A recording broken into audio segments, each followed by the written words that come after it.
Hola, ¿cómo estás? Espero que estés súper bien. This is Tamara Marie, host of the Learn Spanish con Salsa podcast. Now, before we jump into this episode, I wanted to let you know about a special opportunity that you're definitely going to want to take advantage of, especially if your goal is to become fluent in Spanish.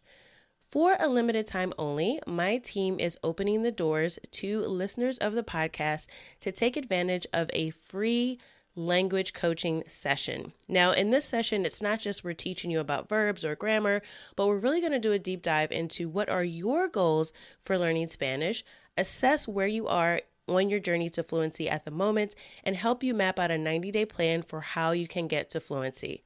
So we are going to help you take your Spanish to the next level, whether you're afraid of speaking Spanish or you just get a little bit nervous when you're talking to native speakers, or maybe you've got some of the basics down, but you really know that you struggle with getting your Spanish to flow and your listening skills aren't up to par. Whatever it is, even if it is a specific grammar issue, we will help you map out how to tackle that. And normally these sessions do cost, so we are offering a few slots for free. There are limited spaces available and they'll only be open up through the end of the month. So make sure you sign up. Go to SpanishConSalsa.com/coach. That's SpanishConSalsa.com/coach to book your free language coaching session where we will help you map out a 90-day plan to get to Spanish fluency. Okay, let's get started with the episode.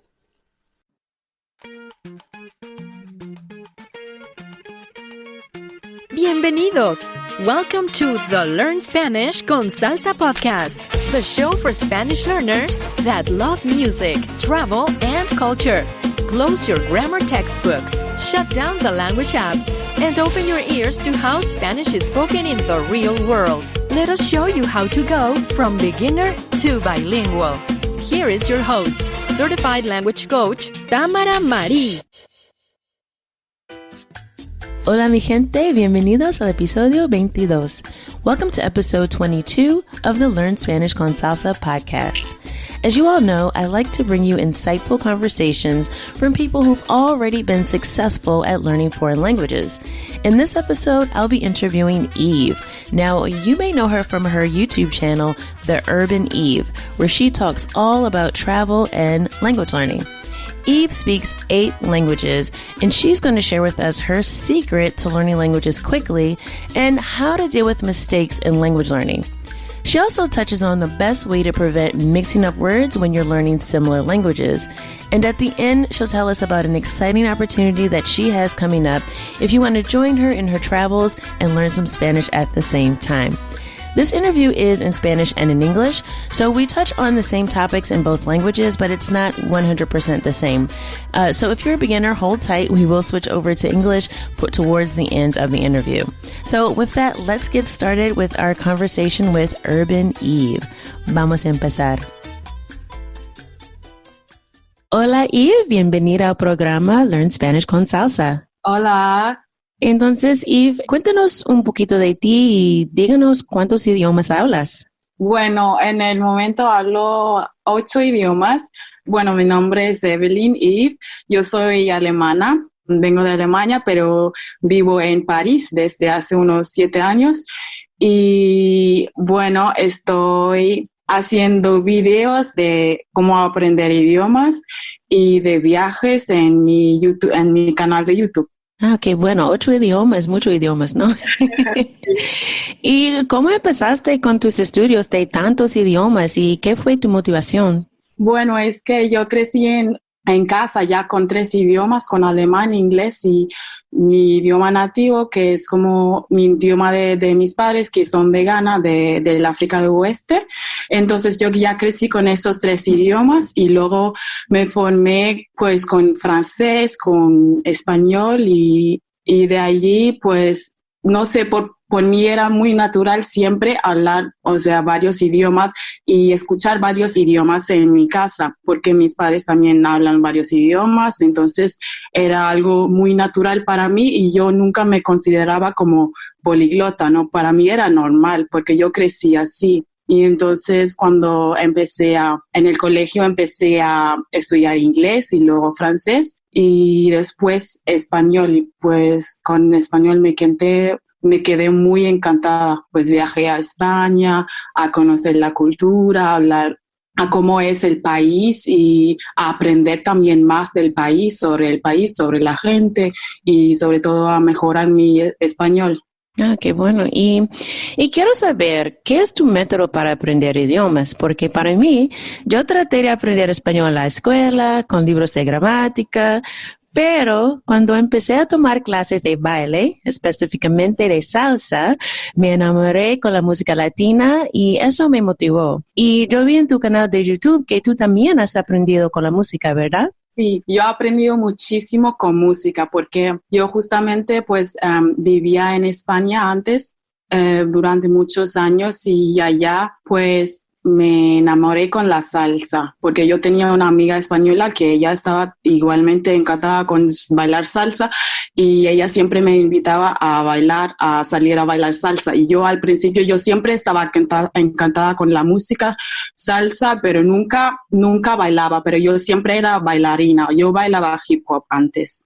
Y entonces ella me invitaba para bailar y una vez que empecé a bailar salsa, pues me encantó. Y después con la música empecé también a aprender más español, ¿no? Porque yo había aprendido el mayor, o sea, vocabulario lo había aprendido con la familia, con los amigos que vivía vivía con amigos y entonces ellos me enseñaron mucho, pero con música es una facilidad porque aprendes sin que te des cuenta.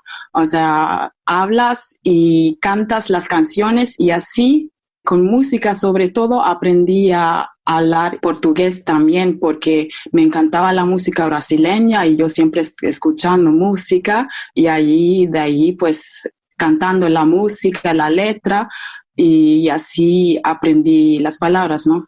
Así, entonces tenemos algo en común, porque a mí también empecé con la música y porque cuando empecé a tomar clases de baile y fui a bailar, creo que, no me acuerdo ahora, hace cuántos años, pero mucho tiempo ahora. Y eso es algo que es como una adicción, porque con la música, con el baile, es como no es algo como yo tengo que estudiar español, es algo como, me encanta la música, yo quiero bailar, yo quiero saber qué están diciendo en las canciones, con la letra. Entonces, para mí también fue algo natural. Entonces, es muy interesante conocer a otra persona que ha aprendido la misma forma. Entonces, qué bueno.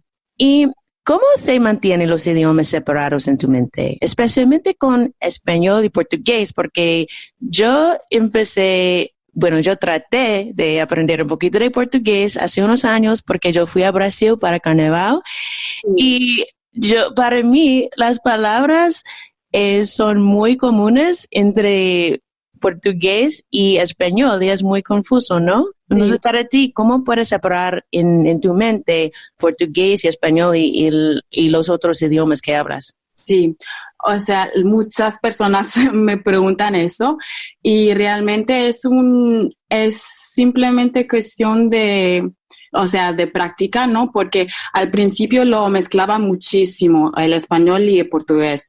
Y yo cuando empecé a aprender portugués, yo estaba viviendo en España, entonces aún más difícil porque estaba hablando español todos los días y pues con el portugués tenía que separarlo porque una vez que empiezas a aprender otro idioma, tienes que tener como personas de referencias con las que hablas ese idioma, ¿no? Entonces el portugués siempre fue conmigo, siempre esas personas fueron, esas personas de referencias fueron amigos, ¿no?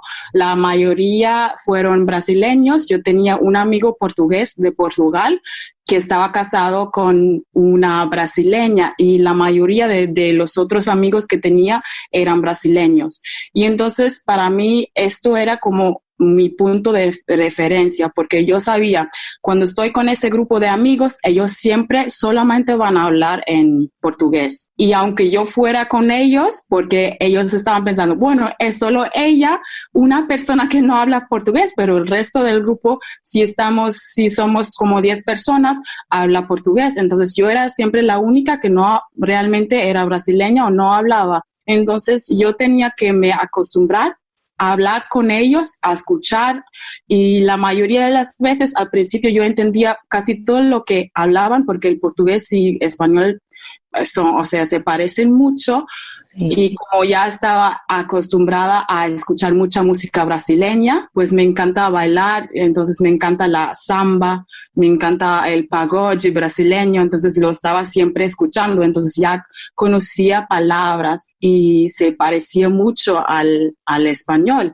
Y con esto estaba entrenando y también practicando mi comprensión. Y bueno, así tenía que separar y decir, bueno, con ellos solamente voy a hablar en portugués. Aunque ellos hablen otros idiomas, tengo amigos aquí, brasileños, que hablan perfectamente francés, pero conmigo ellos saben que van a hablar en portugués porque ya hicimos esto desde el principio, que tenemos como una especie de contrato que vamos a hablar solamente en portugués. Así, eso es lo más importante, porque yo tengo amigos que hablan español, pero empecemos con nuestra relación hablando en inglés. Entonces, es muy difícil cambiar de idioma después de establecemos algo. Entonces, eso es una buena idea, que decir desde el principio que, mira, vamos a hablar solamente ese idioma cuando estamos juntos, porque eso es difícil cambiar después. Porque al principio yo sé que es muy difícil cambiar después.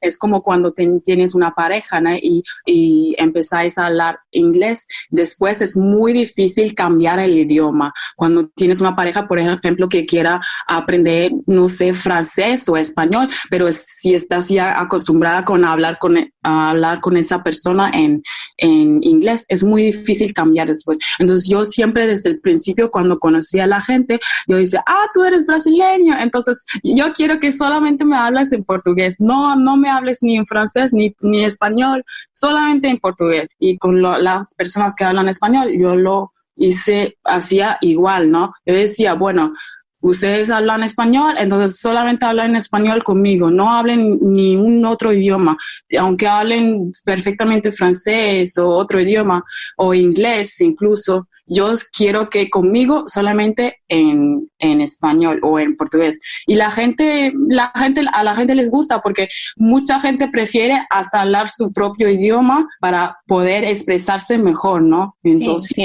tienes razón. Es muy importante porque es como, si puedes hablar muchos idiomas, para ti, tu idioma materna o su lengua materna es lo más profundo, ¿no? Es como, eso es mi idioma, es mi lengua materna, entonces prefiero hablar en ese idioma. Entonces, sí.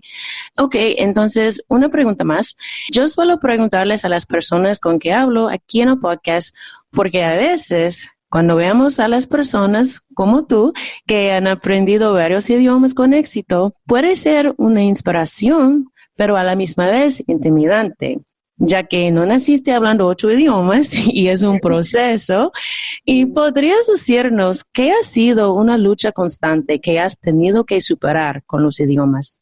Eso es un poco difícil para mí de responder, la verdad, porque para mí nunca ha sido como una lucha, para mí siempre ha sido algo, no sé, que me gusta. Entonces yo nunca entiendo a las personas que dicen, claro que entiendo que tengan dificultades, porque todo el mundo tiene dificultades en algún punto, pero yo siempre lo he asociado con algo que me encanta. Por eso lo asocio con música, con ver, por ejemplo, series de televisión, alguna cosa así, siempre que me guste. Y las personas, por ejemplo, me preguntan, ¿cuántas horas por día estudiaste? Y yo nunca estudié como horas por día. Yo cuando me apetece voy a ver una película, o si no, cuando no quiero, pues no lo hago. Entonces siempre fue algo que lo hacía porque me gusta. Entonces eso fue como mi motivación. Entonces yo diría, la única cosa que fue, por ejemplo, o sea, cuando hablas idiomas que se parecen mucho, como dije con el portugués y el español, al principio es un poco difícil porque te confundes mucho. Y hasta hoy en día no lo separo perfectamente siempre, porque a veces hay un tiempo en que hablo mucho más portugués Ahora mismo, por ejemplo, acabo de volver de Brasil, que estaba 3 meses en Brasil, entonces claramente he estado hablando solamente en portugués. Y ya cuando volví aquí, pues estaba hablando con amigos que hablan español y ellos ya me decían, ya estás hablando portuñol, porque... sí, Eso también, porque cuando yo regresé a Brasil, estaba hablando español con un acento brasileño. sí. Muy raro, ¿no? Entonces, eso sí es un poco, sí, a veces uno se confunde, pero yo nunca lo veo como algo malo porque es natural y puede pasar a todo el mundo, aunque hables perfectamente, te puede pasar porque aún con mi idioma nativo, que es el alemán, normalmente me pasa. Aún con el alemán, cuando no he estado mucho tiempo, ya vuelvo y mezclo las cosas y sí, es normal. Entonces yo eso nunca lo veo como algo negativo.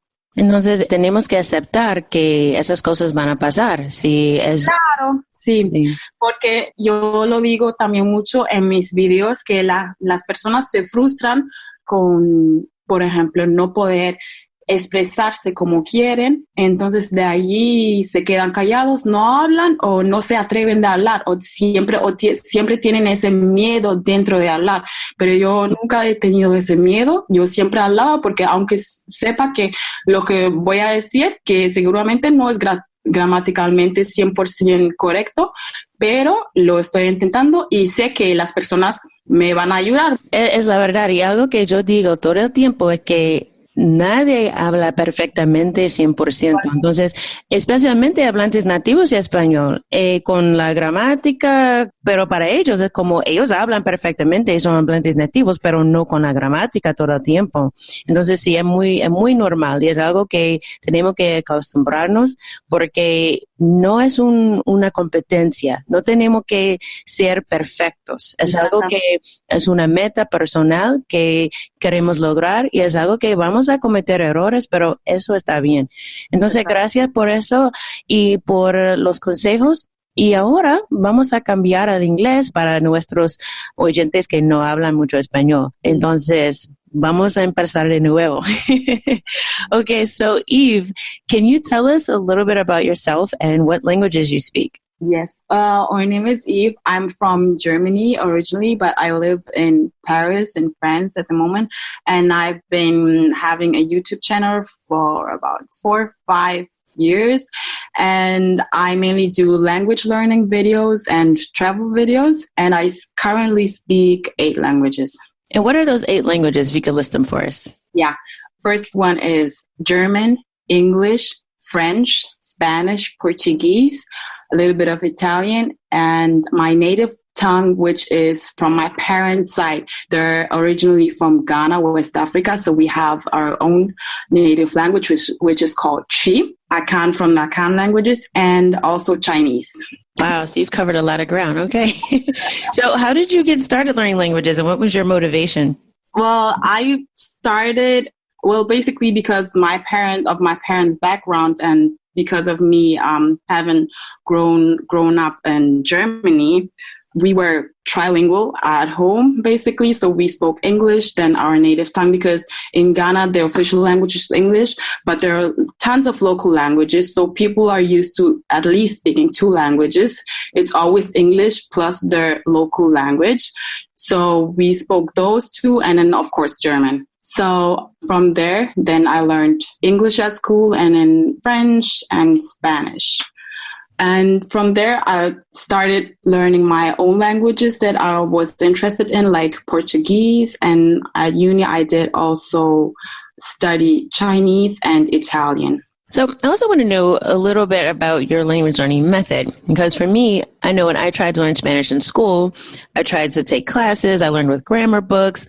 But when I started taking dance classes, specifically salsa dancing, I fell in love with Latin music, and that really motivated me to learn Spanish. And I saw on your YouTube channel that you've also learned Spanish and other languages with music, correct? Yes, exactly. I learned Spanish mainly with my host family, but at the time I was an au pair, so I went to live in Spain with the host family for a year, and that really made my Spanish progress so much because I was surrounded by Spanish speaking people who didn't speak English at all. So I had to speak Spanish. And after that, I started going out more like with friends, and they started introducing me to salsa dance. A friend in particular, she introduced me to salsa dancing. And I have always loved the music. I'm a dancer too. I used to dance hip hop. So I've always loved dancing, and salsa was just, incredible. So I really enjoyed dancing, plus listening to the lyrics and learning the lyrics. And that is exactly what I did with Portuguese too. Once I started learning Portuguese, I actually started learning Portuguese because I started listening to the music, and I really loved and enjoyed the Portuguese music and dances like samba dance and pagode music. So I would listen to the lyrics and print out the lyrics, look for the lyrics and look for the words that I didn't understand, because it had so much similarity with Spanish. It was a bit easier, but that is what mostly got me to understanding Portuguese, like music and also watching TV series and And so how do you keep the languages separate in your mind, especially with Spanish and Portuguese, because they have so many words in common? And I know when I went to Brazil a few years ago, I went for Carnival and I started to learn Portuguese for my trip.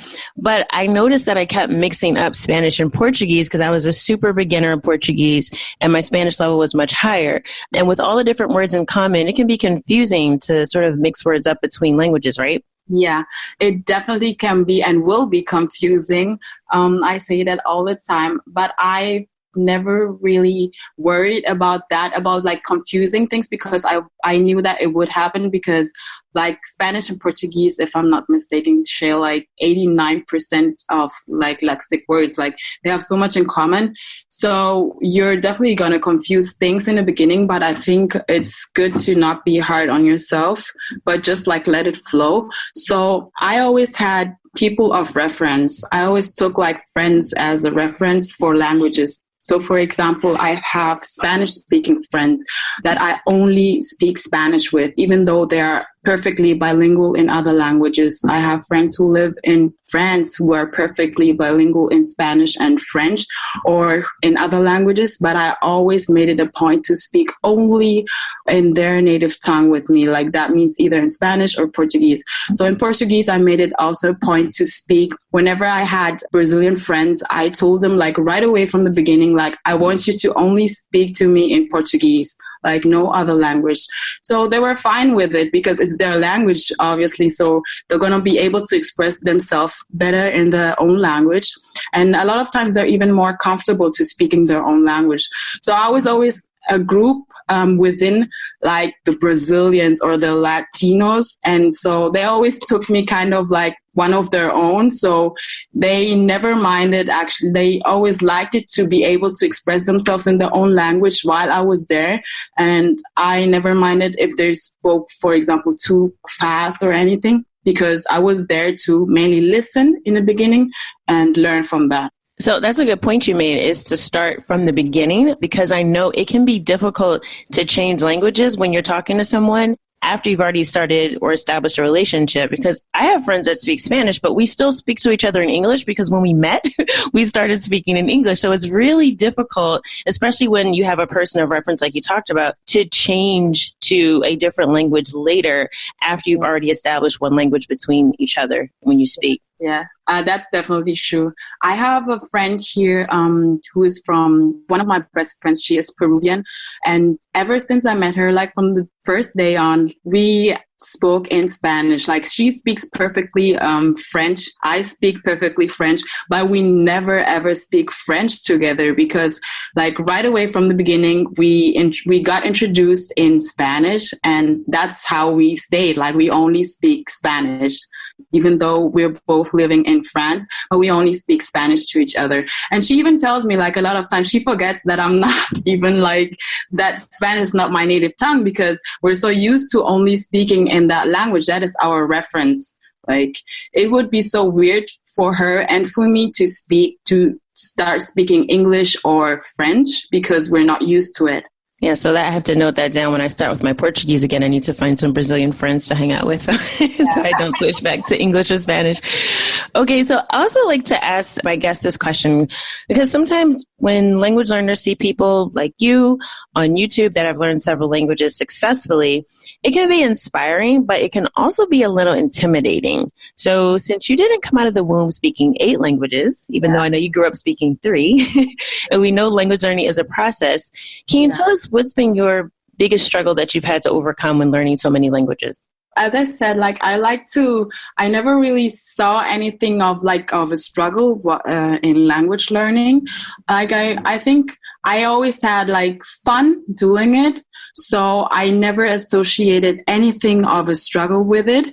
It's the opposite. Like at school, for example, I was so bad like in math and like any other subject, but languages, I always had fun doing it, and even in school, because I thought like that's really a thing where I'm having fun doing it. So let me like fully enjoy it, and that's why I take things easy, and I never like frustrate myself or put like a bar up too high that I can't meet, for example. So I always take everything easy. I've never had like goals where I'm like, okay, I need to be fluent in that language in that amount of time. I was never that person. So that is why I think if you're too hard on yourself, a lot of times you put yourself up for failure. So I think that sometimes we should just let ourselves like be more free to learn instead of like putting like rules and regulations on how we learn and in what amount of time, for example. Yeah. You know, it's interesting you mentioned that too, because I think that's a cultural difference between just different people I've had on the podcast that even like you mentioned from the beginning, that you grew up with 3 languages, and you saying, you know, in Ghana, where you're already at least speaking 2 languages because you have your local language in English.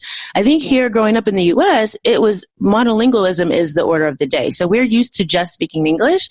And when other people come, we're like, well, then they're obviously going to learn English, right? Like I don't have to learn anything else.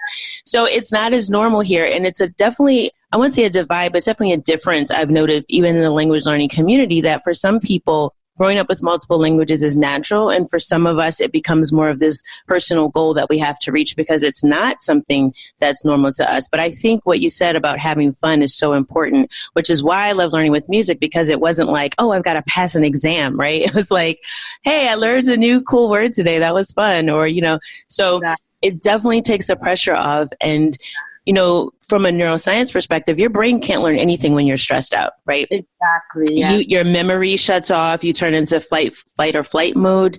And if you're not enjoying what you're doing, you're not going to learn anyway. So it's almost pointless to be that hard on yourself. So thank you for saying that. Come back to your questions, like about the struggle. Yeah, that's why I like to say that put the pressure off yourself. A lot of times it's the people themselves who put the pressure on them, but not so much like other people. So that's why I advise, to put the pressure off yourself. And like, even I know everybody has struggles. Like even I've had like struggles in that sense, but I've never seen them as struggles. That is the point. Like, for example, when I was learning Portuguese and Spanish, of course, I was mixing up words because they're so similar.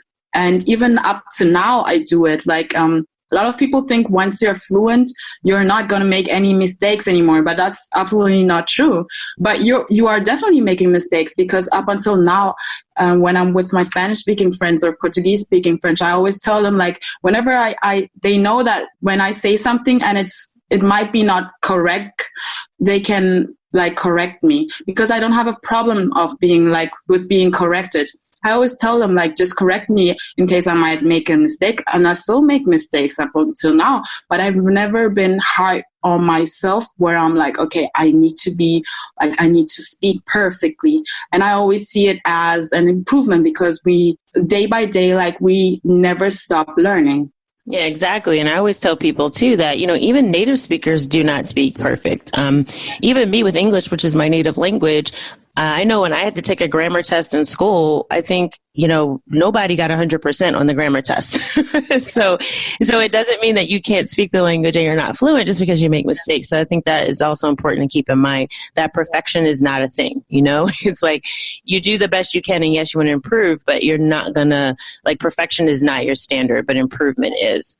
So thank you so much for sharing that. And I think something you said today hopefully inspires someone who is just trying to learn Spanish as their second language, or who just hasn't even started yet and is just thinking about it or struggling because they feel like they may never be fluent. So I think just hearing your experiences and how you've learned languages and your approach of just being more free and letting things flow, hopefully really has helped someone that is listening. So now I'm going to switch to our quick fire round. So this is just where I ask you 5 quick questions for you to answer off the top of your head in español. Entonces, ¿lista? Sí. Ok, pregunta número 1. ¿Cuál es tu canción favorita en español? En el momento estoy escuchando Maluma o La Señorita. Ah, Maluma, muy popular. Y pregunta número 2, ¿cuál es tu palabra favorita de español? Palabra favorita, amor. Amor. Es la segunda vez que he escuchado eso con una respuesta. Segunda vez. Pregunta número 3, ¿cuál fue la última cosa que leíste, miraste o escuchaste en español? La última cosa que leí en español, creo que la Biblia en español, y la última cosa que escuché música, una canción en español, y la última cosa que miré en español era un documental sobre comida en México. Ah, interesante. Comida picante, ¿no? Tacos. Tacos. Documentado sobre tacos, qué interesante. En YouTube hay una serie de BuzzFeed, Pero eso que me gusta, que estoy siempre viendo. Ah, interesante. Ok, número 4. Eso es un poco diferente. Saca tu teléfono. Traduce el último texto que recibiste al español. En español. Bueno, un momento, voy a ver. Aquí. Fue hoy de una amiga.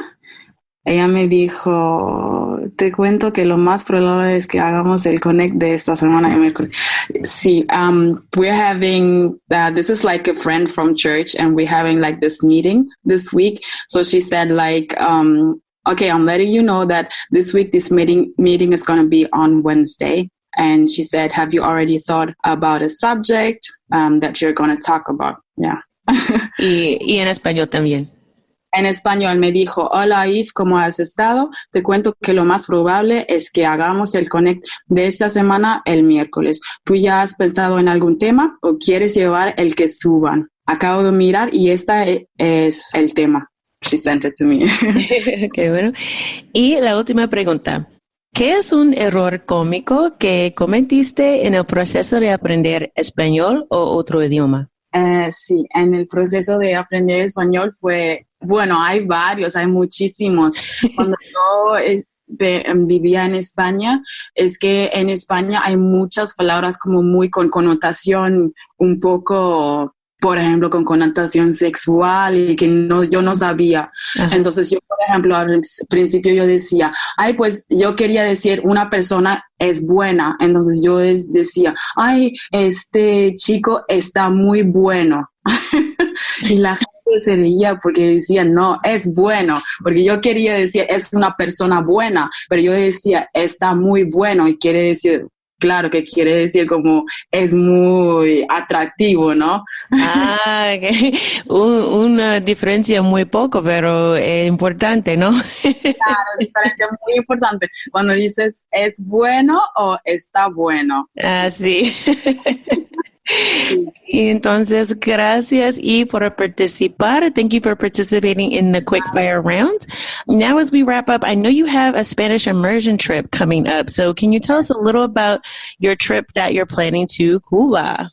Yes, so I've had this idea for a while, actually. So I'm like giving Spanish classes. I do that on my channel sometimes, but I've figured, and at the same time, I'm traveling a lot. So a lot of people have been asking where I'm traveling, and they've been wanting to join me on my travels. So I thought, okay, why not combine language learning with traveling, actually, and go to Cuba. And I think Cuba is the perfect place to do a Spanish immersion course. So I've planned 2 weeks in Cuba from the 20th of July until the 3rd of August, where we're gonna travel through Cuba in Havana, Trinidad, Cienfuegos, and stay in Cuba for 2 weeks. And we're going to have daily Spanish classes in the mornings. And then in the afternoons, we're going to have time to explore the culture, the people, do like tons of activities in Cuba. And I thought that's a perfect way to immerse yourself in the language and the culture. And while you're learning the language, you'll be surrounded by people who speak Spanish. So you'll be able to learn and practice at the same time. That's awesome. Yeah. And I actually went to Cuba for New Year's not too long ago, and it was really great experience. I only went to Havana, and I definitely want to go back to see more of the island. Everyone there is so nice, and it's such a beautiful place. Yeah. So definitely sounds like an interesting trip. And if folks want to get more information about the trip or want to connect with you on social media, how can they get in touch with you? Yeah, so on social media, I am on Instagram. On Instagram, my name is Miss Urban Eve, MSURBANEVE. So you can connect with me on there. And if you want to find out more information about the Cuba trip, or also on my blog in general, on my travels, it's on theurbaneve.com. Great. Thank you so much, Eve, for taking the time to join us on the Learn Spanish con Salsa podcast. Thank you. I hope you enjoyed that conversation with Eve, and that you're encouraged to know that making mistakes is not just part of language learning, but it's part of life, okay? We are humans. We both made mistakes in this interview, and that's completely fine. So hopefully that conversation inspired you to just speak Spanish without fear and accept the mistakes that we make, because that is how we learn. Now, if you want to join Eve on her trip to Cuba, check out the show notes page for a link with all the details to the trip at learnspanishconsalsa.com/Eve. That's learnspanishconsalsa.com/EVE. And if you sign up by May 31st, I know that's short notice, but if you sign up by May 31st, you will get a 10% discount on the trip. So learnspanishconsalsa.com/Eve for more information. That is it for this episode. And as always, I hope you've learned something today that'll take you one step closer from being a beginner to bilingual. Hasta la próxima.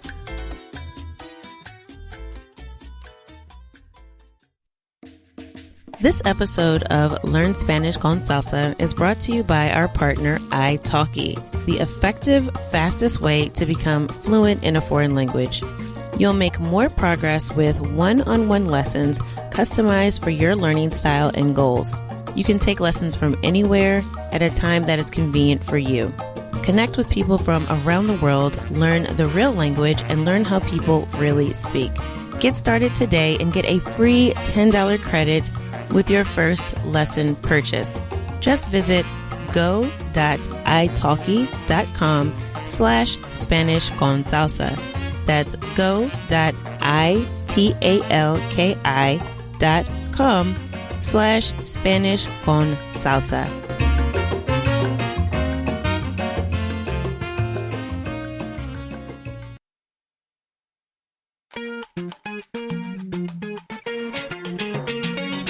Thank you for listening to the Learn Spanish con Salsa podcast at learnspanishconsalsa.com.